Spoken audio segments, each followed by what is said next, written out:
God is very kind to give all of us who are called to be pastors gifts that equip us for being able to do the work He calls us to do.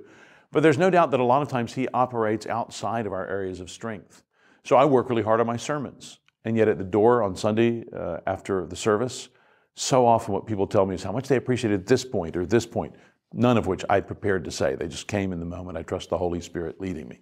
Well, that's typical of what the Lord does. He's always working to remind me that not only can He use the way He's made me with evident strengths, but also the things that are evidently weaknesses. He is so kind to take and to use things.